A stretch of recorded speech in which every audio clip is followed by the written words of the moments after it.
আসসালামু আলাইকুম, welcome back to my channel. আশা করছি আল্লাহর অশেষ রহমতে আপনারা সবাই ভালো আছেন। আমি এবং আমার ফ্যামিলির সবাই আলহামদুলিল্লাহ ভালো আছি।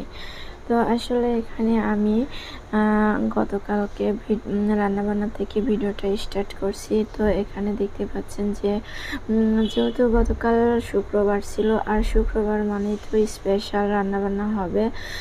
তো সেই ক্ষেত্রে আরও একটা কারণ ছিল, আমার ভাই আসছিল আর একটা কাকা আসছিল। তো সেজন্য একটু বেশি করে রান্না করতেছিলাম। এখানে আমি 1.5 কেজি পরিমাণের মতো গরুর গোশত নিয়েছিলাম। আর ভাবলাম যে যেহেতু বৃষ্টির দিন খিচুড়ি রান্না করা ভালো হবে। আর আমার ভিডিও যারা দেখেন তারা তো অবশ্যই জানেন যে আমার এবং আফিফার আব্বুর দুজনেরই খিচুড়ি আর গোশত অনেক বেশি পছন্দ। আর তাতেও যদি হয় গরুর গোশত, তাহলে তো আর কোনো কথাই নাই। তো এখানে কিন্তু দেখতে পাচ্ছেন যে আমি গোশতটা যে কড়াইতে নিয়েছি, তো অবশ্যই একটু কড়াইটা ছোটই হয়ে গিয়েছে। তারপরেও ভাবলাম যে একটু কষানো হয়ে গেলে অনেকটাই কমে যাবে। আর এই যে এখানে কিন্তু আমি খিচুড়ির জন্য সব মশলা রেডি করে রেখেছি, কারণ মানে আমি গোশতটা একটু কষানো হয়ে গেলেই আমি খিচুড়িটা বসিয়ে দেব। আর বাকি পাশের চুলাতে আমি অন্য একটা কাজ করতেছিলাম, এই জন্য খিচুড়িটা একটু পরে বসাবো জন্য আমি ওগুলো রেডি করে নিয়েছিলাম। আর এই যে আমি এখন খিচুড়ি রান্নার জন্য ডাউল আমি রেডি করে নিয়েছি। 3 রকমের ডাউল দিয়েছিলাম, আর চাউল দিয়ে আমি চাউলটা ধুয়ে রেখেছি। আর এখন এই যে দেখতে পাচ্ছেন আমার গোশতটা কিন্তু আমার এখনও কষানো হয় নাই, কষিয়ে নিচ্ছি। আর একটা কথা না বললেই না, দেখেন শুক্রবারের একটা দিন, মানে প্রতি সপ্তাহে সবার মানে বাড়ির ছেলেদের অর্থাৎ হাজব্যান্ডের সবাই মানে ছুটি থাকলেও কিন্তু বাড়ির বউদের কোনো ছুটি থাকে না। তো সেক্ষেত্রে আসলে কিছু করার নাই, এটাই মেনে নিতে হবে।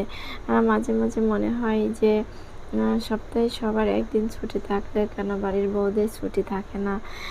তারপরেও কিছু বলার নাই, কারণ সংসার জীবনটা তো এমনই হবে, এটাই স্বাভাবিক। তো এখানে দেখতে পাচ্ছেন যে আমি খিচুড়িটা হচ্ছে একটু চাউলটা ভেজে নেওয়ার জন্য মশলাটা একটু ভেজে নিয়ে তারপরে আমি চাউলটা দিয়ে একটু নেড়ে চেড়ে নিচ্ছি। তারপরে আমি চাউলটা ভাজা হলে কিন্তু আমি পানি দিয়ে দেব।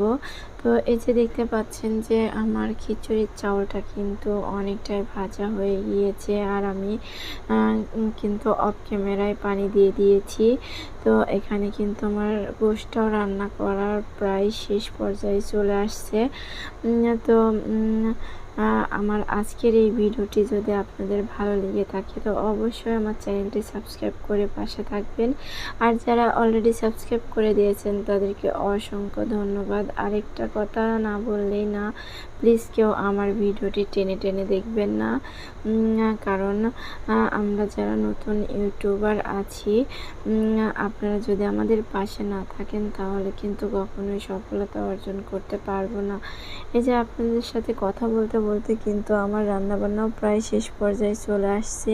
আর এই যে খিচুড়িটা কিন্তু হয়েই আসছে প্রায়। তো আর আমি কিন্তু গোশের মধ্যে কিছুটা আলু দিয়ে দিয়েছি, কারণ আফিফার বাবা গোশের মধ্যকার আলুটা অনেক বেশি পছন্দ করে। তাই আমি 2টা আলু কেটে দিয়ে দিয়েছি, বড় বড় সাইজ করে দিয়েছি, যাতে আলুটা সিদ্ধ হয়ে না গলে যায়। আর এই যে আমার রান্নাটাও কিন্তু শেষ পর্যায়ে চলে আসছে। তো আমার আজকের রান্নাবান্নার ভিডিওটা আপনাদের কাছে কেমন লাগলো সেটা অবশ্যই কমেন্টস করে জানাতে পারেন। আর সবাই ভালো থাকবেন, সুস্থ থাকবেন, আমাদের জন্য দোয়া করবেন। আর আমার রান্নাটা কেমন হয়েছে অবশ্যই কিন্তু জানাতে ভুলবেন না। আসসালামু আলাইকুম।